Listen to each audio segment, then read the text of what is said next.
ایک بہت بڑا سا جنگل تھا۔ اس جنگل میں بہت سارے جانور رہا کرتے تھے۔ وہ جانور سب ایک دوسرے کا بہت خیال رکھا کرتے تھے اور ان جانوروں کے بیچ میں آپس میں بہت زیادہ پیار اور محبت تھا۔ کوئی بھی آپس میں ایک دوسرے سے نہیں لڑتا تھا اور جب بھی کسی پر کوئی برا وقت آتا تو سب ایک دوسرے کا ساتھ نبھایا کرتے تھے، سب ایک دوسرے کا ساتھ دیا کرتے تھے اور کسی کو بھی کسی سے کبھی بھی کوئی بھی شکایت نہیں ہوتی تھی۔ سب ایک دوسرے کا بے حد خیال رکھتے تھے۔ جب کوئی بیمار ہو جاتا تھا تو اس کا خیال رکھا کرتے تھے۔ جنگل کا بادشاہ شیر بھی بہت رحم دل تھا۔ شیر ہمیشہ سب کو اپنے پاس بٹھاتا اور کبھی بھی خود پر غرور نہیں کرتا تھا۔ ایک بار کا ذکر ہے کہ ان کے جنگل میں دوسرے جنگل کا ایک شیر آ گیا۔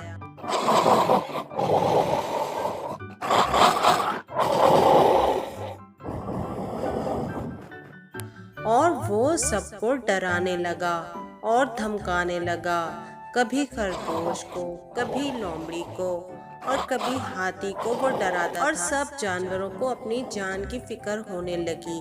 ایک ایک کر کے جنگل میں سے جانور غائب ہونے لگے۔ شیر روزانہ کسی نہ کسی جانور سے کھا جایا کرتا تھا۔ جنگل کے تمام جانور بہت پریشان تھے۔ وہ سب مل کر اپنے بادشاہ شیر کے پاس گئے اور اس سے کہا کہ بادشاہ سلامت، اس شیر سے کیسے جان چھڑائی جائے؟ ہمارے سارے دوست ایک ایک کر کے وہ کھاتا جا رہا ہے، اس طرح تو ہم سب ختم ہو جائیں گے اور وہ شیر بہت بڑا اور طاقتور ہے۔ شیر نے کہا کہ آپ سب لوگ بالکل بھی فکر مت کرو، آج شام کو ہم سب مل کر اس شیر سے بات کرنے کے لیے جائیں گے۔ مجھے امید ہے کہ وہ ہماری بات سن کر یہ سب کچھ کرنا ضرور چھوڑ دے گا۔ تمام جانوروں نے بادشاہ کی ہاں میں ہاں ملائی۔ بادشاہ نے تمام جانوروں کو کہا کہ شام کو آپ سب لوگ اپنی اپنی طرف سے شیر کے لیے کوئی نہ کوئی تحفہ ضرور ساتھ میں لے لینا۔ سارے جانور حیران تھے کہ بادشاہ سلامت کو یہ کیا ہو گیا ہے؟ وہ شیر تو ہمارا دشمن بنا ہوا ہے، ہمارے دوستوں کو ایک ایک کر کے کھاتا جا رہا ہے اور بادشاہ سلامت کہہ رہے ہیں اس کے لیے کچھ نہ کچھ تحفہ لے لینا۔ لیکن تمام جانور اپنے بادشاہ کی بات ماننے پر مجبور تھے اور کیونکہ وہ اپنے بادشاہ سے بہت زیادہ محبت بھی کرتے تھے اس لیے انہوں نے بادشاہ سلامت کی بات مان لی۔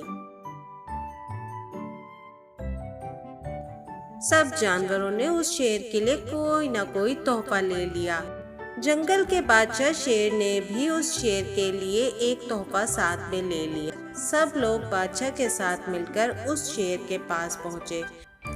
اس شیر نے جب تمام جانوروں کو جنگل کے بادشاہ کے ساتھ دور سے آتے ہوئے دیکھا تو وہ بڑا حیران ہوا کہ یہ لوگ کیسے میرے قریب آ رہے ہیں، کیا ان کو مجھ سے ڈر نہیں لگ رہا؟ اس نے سوچا خیر ان کو آنے دو، میں بھی دیکھتا ہوں کہ یہ سب یہاں کیا کرنے آ رہے ہیں۔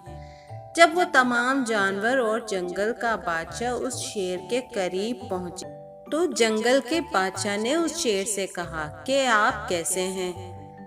تو وہ بڑا حیران ہوا، ہم سب لوگ آپ سے ملنے کے لیے آئے ہیں اور آپ کے لیے تحفے بھی لے کر آئے ہیں۔ تمام جانوروں نے اپنے اپنے تحفے شیر کو دیے۔ شیر بڑا حیران ہوا۔ شیر نے کہا کہ یہ کیا؟ میں تو ان کے ایک ایک جانور کو روزانہ کھاتا جا رہا ہوں اور کسی نہ کسی پر روزانہ حملہ کرتا جا رہا ہوں، پھر بھی یہ لوگ مجھ سے ملنے کے لیے آئے ہیں اور میرے لیے تحفے بھی لے کر آئے ہیں۔